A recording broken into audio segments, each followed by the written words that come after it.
kepada mahasiswa mata kuliah peraturan perundang-undangan atau ilmu praktek perundang-undangan untuk semester 5. Kali ini kita akan membahas terkait pertemuan ketiga kita dengan pembahasan tentang kaidah hukum terkait praktek peraturan perundang-undangan. Di sini saya akan menjelaskan terkait peraturan perundang-undangan ini sendiri, baik dari segi kaidah hukumnya di dalam sebuah praktek peraturan perundang-undangan terutama. Di sini ada pengertian dari kaidah hukum sendiri, bahwa kaidah hukum itu adalah peraturan yang dibuat atau yang dipositifkan secara resmi oleh penguasa masyarakat atau penguasa negara, mengikuti setiap orang yang berlakunya dapat dipaksakan oleh aparat masyarakat atau aparat negara, sehingga berlakunya kaidah hukum dapat dipertahankan. Jadi kaidah hukum mempunyai pengertian bahwa kaidah itu adalah suatu aturan yang mana memiliki hukum positif yang dimiliki oleh hukum positif atas suatu kebijakan terhadap penguasa, baik itu penguasa di bidang masyarakat maupun penguasa yang ada di negara. Di mana di sini juga ada macam-macam kaidah, di mana macam-macam kaidah ini yang pertama itu hukum adalah salah satu macam kaidah yang mengatur hubungan antara pribadi dalam masyarakat. Kemudian juga manusia juga sebagai makhluk sosial dalam menjaga kelangsungan hidupnya senantiasa tidak pernah bisa menghindarkan diri dari jangkauan perangkat aturan-aturan hukum. Kemudian, di mana ada masyarakat, di situ adanya hukum. Sudah barang tentu kehidupan manusia dalam kenyataan tidak hanya diatur oleh kaidah hukum semata-mata, karena juga diatur dalam kaidah yang hanya salah satu dari berbagai kaidah yang lain. Jadi udah saya sampaikan sebelumnya bahwa hukum itu bersifat mengikat, dan mengikat itulah yang mengatur bagaimana kelangsungan dari makhluk sosial itu bisa terjaga dengan baik sesuai dengan kaidah-kaidah hukum yang ada. Kemudian di sini manusia juga di samping sebagai anggota masyarakat yang keberadaannya selalu tidak pernah bisa terlepas dari hubungan sesama, bagaimanapun juga dia masih bisa dilihat sebagai makhluk mandiri yang punya kepribadian yang berbeda dengan manusia yang lain. Jadi sifat kehidupan berkelompok dengan perangkat aturan-aturannya sendiri dan kehidupan pribadi yang juga punya aturan tersendiri. Ini merupakan suatu dasar dari adanya berbagai macam kaidah. Oleh karena itu, dapatlah dijelaskan bahwa berbagai kaidah yang menguasai kehidupan manusia itu dapat dibedakan menjadi dua, di mana kaidah dari tatanan suatu aspek kehidupan itu ada dibagi menjadi dua. Yang pertama itu di sini ada kaidah aspek hidup pribadi dan ada kaidah aspek hidup antar pribadi. Di sini juga ada kaidah hukum, baik itu bersifat abstrak juga ada yang bersifat konkret, di mana kaidah hukum yang dilihat dari abstrak dan konkret itu bisa dilihat dari sudut daya, cakup maupun hierarki. Kaidah hukum meliputi kaidah hukum abstrak atau umum dan kaidah hukum konkret atau individual. Nah, menurut ahli dari Belanda Hans Kelsen menyatakan bahwa tata kaidah hukum dari suatu negara itu merupakan suatu sistem kaidah-kaidah sederhana yang dapatlah diuraikan sebagai berikut. Tingkat paling bawah dari tata kaidah tersebut terdiri dari kaidah-kaidah individual yang terbentuk oleh badan-badan pelaksanaan hukum, khususnya di pengadilan. Jadi hukum abstrak yang konkret itu terjadi karena adanya suatu tatanan kaidah hukum di suatu negara untuk meningkatkan bagaimana koherensi terhadap hukum itu bisa dibuat atas tujuan individual ataupun secara mandiri, khususnya di dalam suatu pengadilan. Kaedah-kaedah individual tersebut senantiasa bergantung dari undang-undang yang merupakan kaedah-kaedah umum yang dibentuk oleh badan legislatif dan hukum kebiasaan yang merupakan tingkatan lebih tinggi. Undang-undang dan hukum kebiasaan tersebut tergantung pada konstitusinya yang merupakan tingkat tertinggi dari tata kaedah hukum yang dianggap sebagai suatu sistem kaedah-kaedah positif. Jadi itulah pengertian atau penjelasan dari kaedah hukum abstrak dan kaedah hukum konkret dalam praktek peraturan perundang-undangan. Kemudian sahnya suatu kaedah ini dilihat dari bagaimana tingkat rendah dan tingginya suatu tata tertib hukum nasional di Indonesia. Makanya di sini adanya sahnya kaedah dalam suatu praktek peraturan perundang-undangan, di mana konstitusi mendudukan tempat yang paling tinggi dalam tatanan hierarki peraturan perundang-undangan, apalagi yang termasuk dalam hukum positif itu sendiri. Jadi, dalam tertib hukum nasional negara kita, Undang-Undang Dasar 1945 merupakan kaedah hukum yang paling tertinggi. Karena hierarki perundang-undangan kan ada Undang-Undang Dasar 1945 Indonesia, ada Undang-Undang Dasar, ada Undang-Undang, ada Perpres, Perpu, dan sampai yang tingkat terbawah adalah Perdes atau Peraturan Desa itu sendiri. Sehingga segala bentuk peraturan perundang-undangan yang ada di dalam hukum yang tertinggi seharusnya mempunyai cermin jiwa dan azas-azas yang terkandung dalam Undang-Undang Dasar 1945. Konsekuensi dari ajaran Hans Kelsen tersebutlah bahwa setiap bentuk perundang-undangan yang tidak sesuai dengan Undang-Undang Dasar 1945 seharusnya dinyatakan tidak berlaku atau dicabut. Dan di sini sudah ada suatu proses pengujian di Mahkamah Konstitusi pasal 24C Undang-Undang Dasar 1945. Dalam pengujian tersebut terdapat suatu peraturan perundang-undangan yang menyangkut isi, dinamakan pengujian secara material atau material touch right.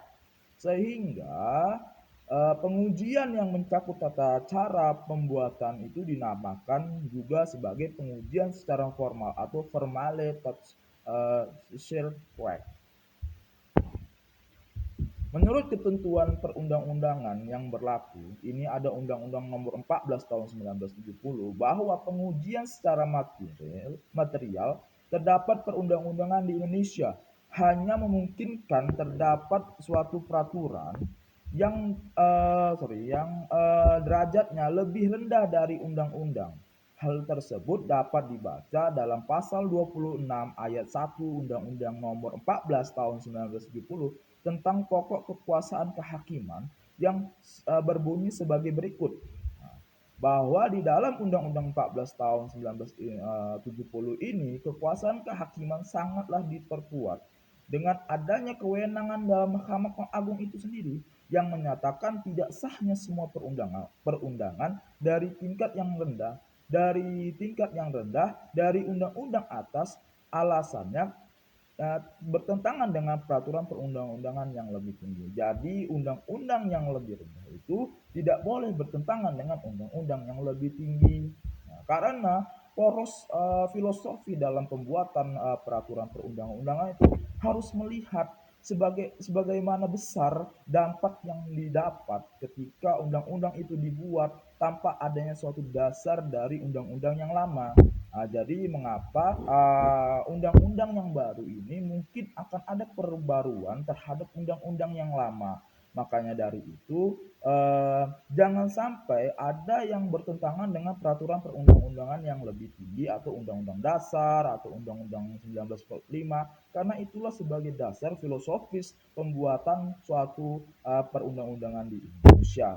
Kemudian di sini itu ada di ayat 2 dari undang-undang tersebut menambahkan bahwa putusan tentang pernyataan tidak sahnya peraturan perundang-undangan tersebut dapat diambil berhubung dari pemeriksaan tingkat kasasi, pencabutan dan peraturan perundang-undangan yang dinyatakan tidak sah tersebut dilakukan oleh instansi yang bersangkutan. Kemudian di sini ada konstitusi, di mana konstitusi itu adalah sebagai suatu kaidah hukum positif, di mana hukum yang paling tinggi adalah hukum yang konstitusi itu sendiri atau hukum positif di Indonesia. Dan itu tidak tergantung pada suatu bentuk kaidah hukum positif, tetapi tentu oleh sesuatu kaidah yang dirumuskan oleh pemikiran yuridis yang merupakan kaidah dasar yang hipotesis. Uraian mengenai hal tersebut dapat digambarkan dalam suatu bagan sebagai berikut. Di sini ada beberapa bagian atau bentuk dari kaidah dasar dari hipotesis itu sendiri. Baik itu yang dari mulai awal konstitusi karena dia sebagai hukum positif tertinggi, kemudian ada undang-undang dan di situ ada kaidah-kaidah individual. Di mana kaidah konstitusi, hukum kebiasaan dan undang-undang itu dibentuk oleh badan legislatif.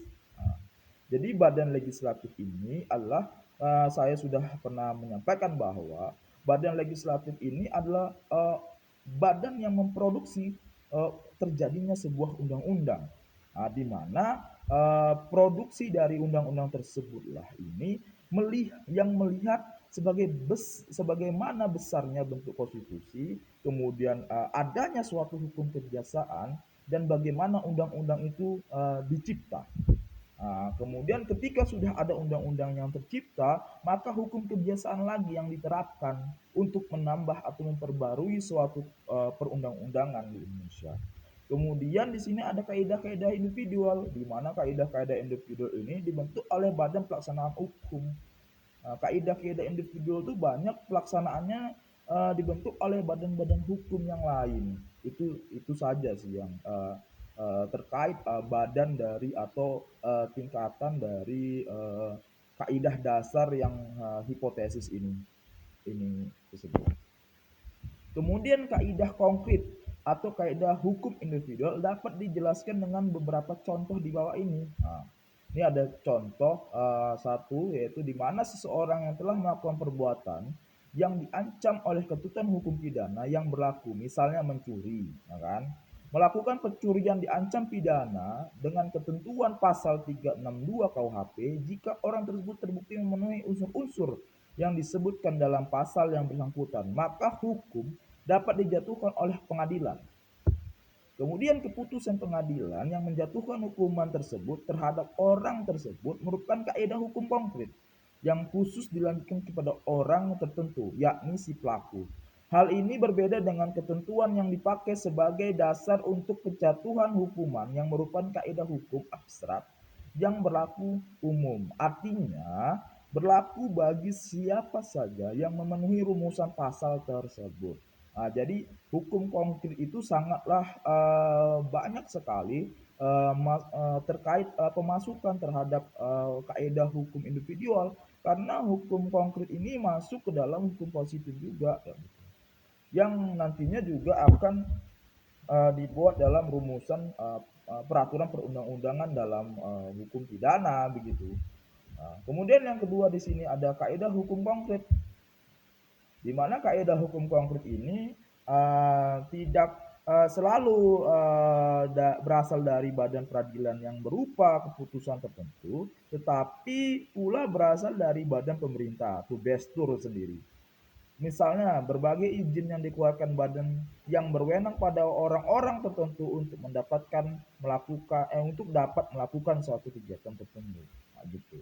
Jadi kaidah hukum konkret ini adalah berasal dari badan peradilan itu sendiri atas suatu keputusan. Nah, jadi inkrah van hel itu termasuk dari keputusan atau penjatuhan yang diterapkan oleh pengadilan atas suatu kasus atau kejadian yang bersifat sah dalam suatu pengadilan, kayak begitu. Contohnya izin yang dikeluarkan untuk melakukan impor atau ekspor barang-barang tertentu, izin untuk mendirikan bangunan, izin mengemudikan kendaraan bermotor, dan berbagai izin yang lainnya. Berbagai izin yang dikeluarkan oleh Bestur tersebut juga merupakan kaidah-kaidah hukum konkret atau hukum individual. Kaidah hukum individual. Dari contoh yang dikemukakan di atas, terlihat bahwa yang diatur adalah tentang sikap tindak atau perilaku tertentu yang khususnya dan konkret dapat dari perilaku-perilaku tertentu saja. Kemudian yang perlu diperhatikan adalah bahwa kaidah-kaidah individual yang dikeluarkan tersebut harus mempunyai dasar atau pijakan hukum, di mana yakni itu mempunyai suatu ketentuan-ketentuan yang diatur dalam hukum yang berlaku di Indonesia, terutama yang mempunyai derajat yang paling tinggi, yaitu hukum konstitusi tadi ya, atau hukum Undang-Undang Dasar 1945 itu tadi. Kemudian yang ketiga di sini ada isi dan sifat kaidah hukum, di mana dari isi dan sifat kaidah hukum ini dijelaskan ada 3 macam kaidah di dalam isi dan sifat kaidah hukum ini. Yang pertama kita lihat di sini ada kaidah yang hukum yang mengandung atau berisikan suruhan atau give word. Kemudian ada kaidah hukum yang mengatur atau berisikan larangan. Kemudian ada juga kaidah hukum yang mengandung atau berisikan kebolehan. Jadi dalam peraturan perundang-undang itu ada yang semua merangkum bahwa adanya di situ sifatnya suruhan, ada sifatnya larangan dan kebolehan kayak gitu. Dalam misalnya pembuatan peraturan perundang-undang itu ada kesuruhan, di mana suruhan itu terdapat dalam penjelasan naskah akademik. Nah, kemudian ada berisikan larangan. Larangan itu apa? Larangan itu perbuatan yang tidak harus dilakukan. Di situ ada timbulnya suatu pasal yang terikat terhadap sanksi dalam suatu pembentukan peraturan perundang-undang atau verbot itu tadi. Kemudian berisikan kebolehan. Nah, makanya saya bilang bahwa peraturan perundang-undangan itu diciptakan agar makhluk sosial atau makhluk hidup atau manusia atau masyarakat ini sendiri bisa mengatur dirinya yang lebih baik terhadap kaidah hukum ini sendiri begitu. Karena sifat dari peraturan atau perundang-undangan ini ataupun peraturan yang lainnya itu sifatnya sangat mengikat sekali bagi masyarakat itu sendiri.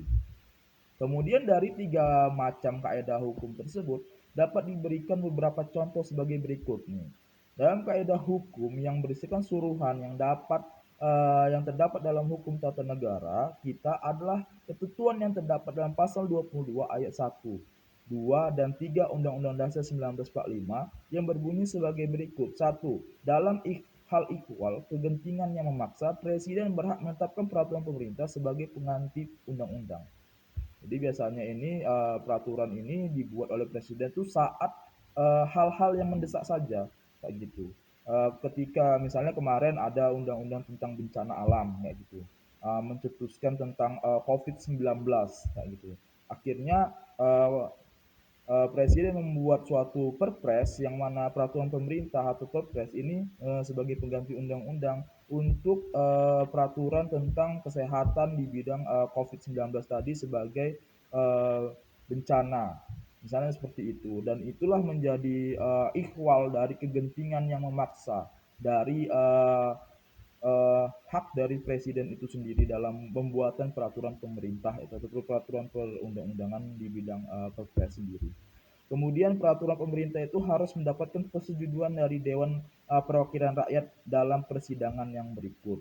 Jika tidak dapat persetujuan, maka peraturan pemerintah itu harus dicabut. Nah, dalam pembuatan suatu perundang-undangan yang tadi contohnya kayak pembuatan peraturan perundang-undang dalam hal kesehatan di bidang COVID-19 itu karena dia mendesak akhirnya pembuatan itu dibuat kemudian langsung dipakai untuk selanjutnya mungkin akan diuji langsung oleh Dewan Perwakilan Rakyat atau DPR itu sendiri sebagai undang-undang yang pokok di bidang hukum kesehatan, di bidang kesehatan dikhususkan pada COVID-19 itu tadi. Nah, ketika itu dapat kemudian dapat persetujuan dari DPR maka itu sah. Tetapi ketika tidak dapat persetujuan maka peraturan tersebut itu dapat dicabut oleh DPR itu sendiri. Begitu. Kemudian di sini ada yang B, kaidah hukum yang berisikan larangan, di mana kaidah ini ditemukan oleh pada pasal 8 dari Undang-Undang Nomor 1 Tahun 1974 yang pada dasarnya menyatakan bahwa suatu perkawinan dilarang dilangsungkan antar dua orang yang satu berhubungan darah dalam garis keturunan ke bawah atau ke atas. Kemudian yang kedua berhubungan darah dalam garis keturunan yang menyamping yaitu antar saudara, antara seseorang dengan saudara, orang tua dan antar seseorang dengan saudara neneknya. Jadi di dalam kaidah hukum yang berisikan larangan ini terdapat dalam Undang-Undang Nomor 1 Tahun 1974 tentang perkawinan sendiri bahwa adanya bentuk fisik dari larangan terhadap hukum perkawinan itu sendiri. Tetapi larangan ini sebenarnya banyak sekali saya lihat, yaitu karena dalam suatu pembuatan peraturan perundang-undangan itu diadakan suatu sanksi ya. Sanksi itu termasuk juga hukum yang berisikan larangan dalam suatu peraturan perundang-undangan itu sendiri. Kemudian yang C, yaitu kaidah hukum yang berisikan kebolehan dapat dijumpai dalam pasal 29 ayat 1 Undang-Undang Nomor 1 Tahun 1974 yang menyatakan bahwa pihak-pihak yang menikah dapat mengadakan perjanjian tertulis yang disahkan oleh pegawai pencatatan perkawinan pada waktu atau sebelum perkawinan dilangsungkan asalkan tidak melanggar batas-batas hukum agama dan kesusilaan. Ini biasanya tuh yang kaidah hukum yang berisikan kebolehan tuh eh, seperti contohnya itu antara pernikahannya Raffi Ahmad dan Nagita Slavina, di mana sebelum mereka melakukan suatu pernikahan itu ada surat perjanjian kontrak untuk pernikahan, di mana sebenarnya itu juga diperbolehkan di dalam suatu pernikahan karena di luar negeri saja perjanjian kontrak pernikahan itu sangat di apa ya sangat di sering terjadi di luar negeri karena untuk memegang hak dari harta kekayaan pada hukum perkawinan sendiri. Jadi ketika contohnya misalnya ketika ada dalam si Raffi ini selingkuh atau si Nagita selingkuh itu kemudian digugatlah di dalam pengadilan agama terhadap cerai itu apa yang diperjanjikan sebelumnya itu tidak akan kena dalam hukum perkawinan. Misalnya surat perjanjian nikah itu bisa juga dibuat ketika uh, seorang calon suami dan calon istri ini memperjanjikan apa saja yang tidak boleh menjadi haknya dan menjadi kewajibannya kayak gitu. Ketika nantinya ya kan terjadi perceraian, maka harta sebelum nikah itu tetaplah menjadi milik si mereka yang diperjanjikan. Tetapi untuk waris untuk apa namanya untuk pembagiannya sendiri untuk anaknya sendiri nanti itu yang akan diambil tuh harta setelah nikah itu sendiri kayak gitu. Jadi ada sebenarnya itu untuk mempertahankan hak eh, kekayaan pribadi sebelum terjadinya suatu pernikahan begitu. Ini juga sebenarnya diatur dan dibolehkan dalam kaidah kebolehan dalam Undang-Undang Pasal 25 ayat 1 ini juga dalam hukum perkawinan. Di samping itu juga tidak adanya batasan terhadap hukum agama dan hukum kesusilaan dalam hukum perkawinan itu sendiri. Kemudian di sini perbedaan kaidah hukum menurut isinya, kaidah hukum dapat pula dibedakan menurut sifatnya, yang dapat dikelompokkan ke dalam satu, kaidah-kaidah hukum yang bersifat imperatif, itu kaidah seluruhan atau larangan. Kemudian yang kedua kaidah-kaidah hukum yang bersifat fakultatif atau kaidah hukum kaidah kebolehan. Sorry.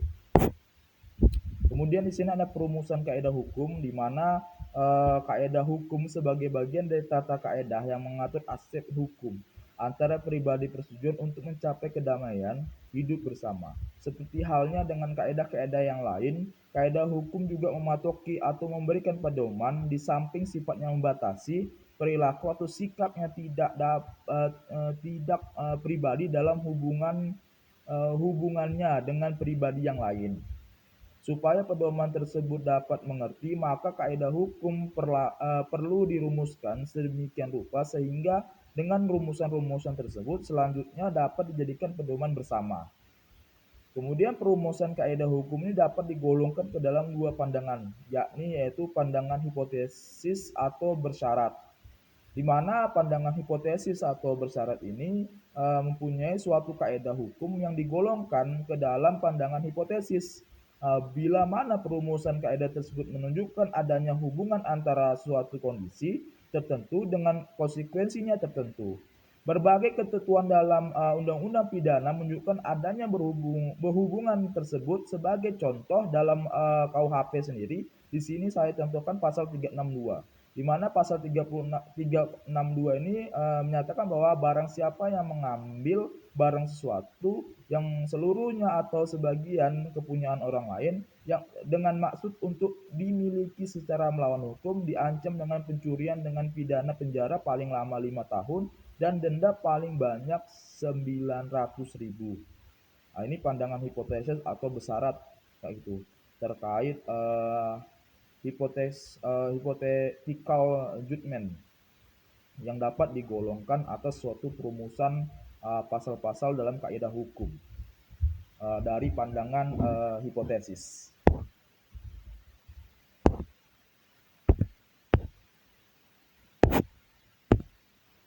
Oke, kemudian maaf ya. Kemudian pandangan kategoris, di mana ada categorical judgment, di mana di sini pandangan kategoris di sini mempunyai suatu pasal undang-undang dapat ditemukan adanya pasal-pasal yang tidak menunjukkan hubungan kondisi dan konsekuensi.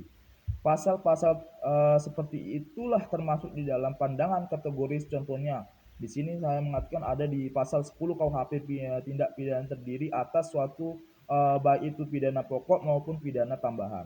Di mana dalam pidana pokok sendiri ini saya artikan ada 4, di mana ada pidana mati, pidana penjara, pidana kurungan, dan pidana denda. Kemudian ada pidana tambahan. Nah, di sini ada pencabutan hak tertentu, perampasan barang-barang tertentu, dan pengumuman putusan hakim atau tadi inkrahkan hal. Itu yang tadi saya sebutkan di awal.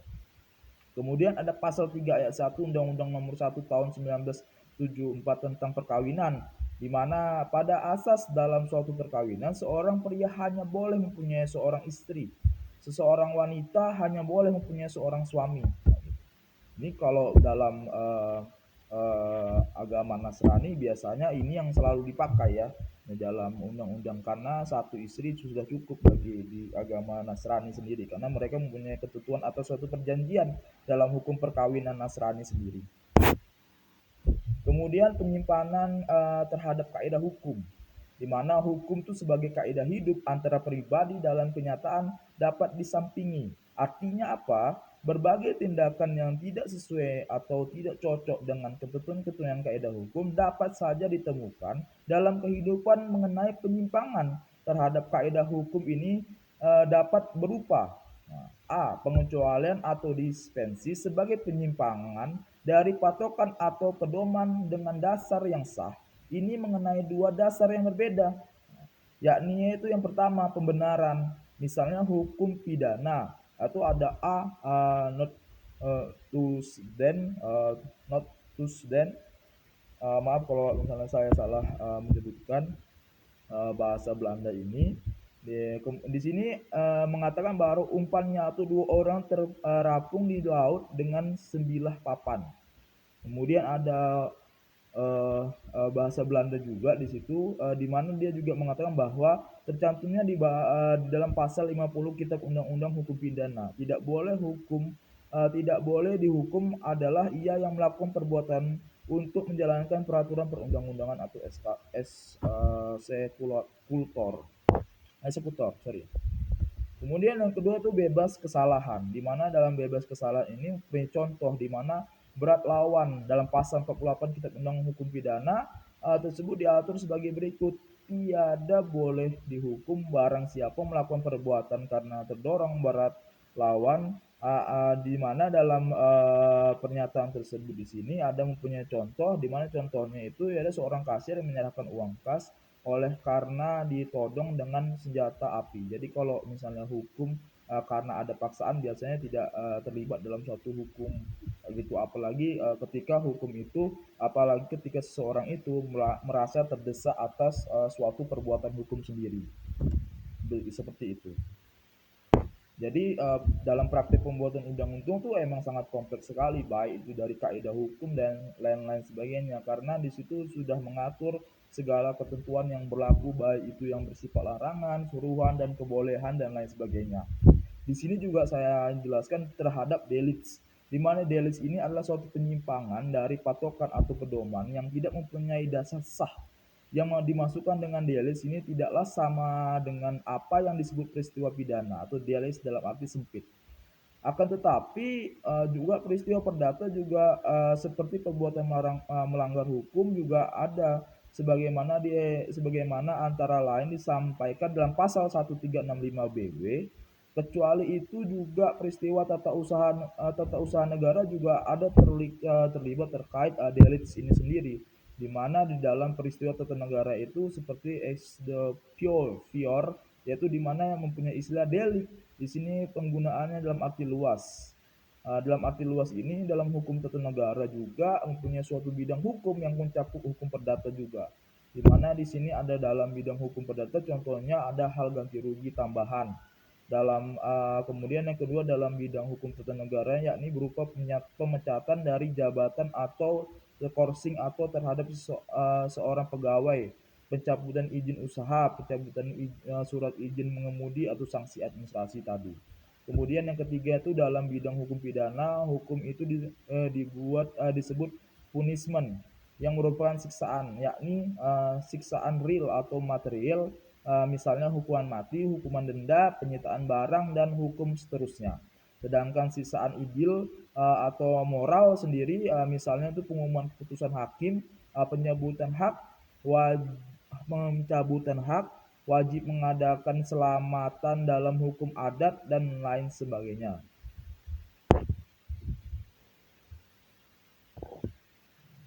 Kemudian di sini ada yang keenam nih, berlakunya kaidah hukum.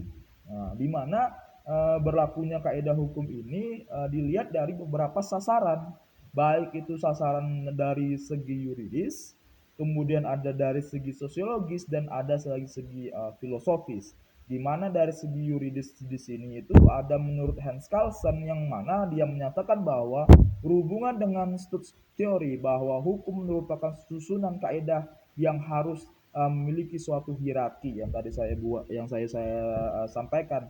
Nah, hierarki perundang-undangan itu sendiri dari mulai Undang-Undang Dasar 1945 sampai yang tingkat terbawah yaitu Undang-Undang Perdes tadi. Kemudian Zevengren, di mana Zevengren ini menyatakan bahwa suatu tata kaidah hukum menurut terbentuknya suatu cara yang ditetapkan, di mana ada di pasal 5 Undang-Undang Dasar 1945 Red Group, di mana dari segi sasaran. Kemudian ada menurut dari ahli Lockman, di mana Lockman ini menyatakan bahwa hubungan sebab dan akibat menghubungkan peristiwa hukum dengan akibat hukumnya, seperti contohnya sifat yang memaksa tadi. Nah, dalam pembuatan peraturan perundang-undangan kan saya sudah bilang bahwa sifat dari peraturan perundang-undangan itu adalah sangat mengikat dan dalam hukum juga bersifat juga sangat memaksa, gitu. Karena untuk kepentingan dan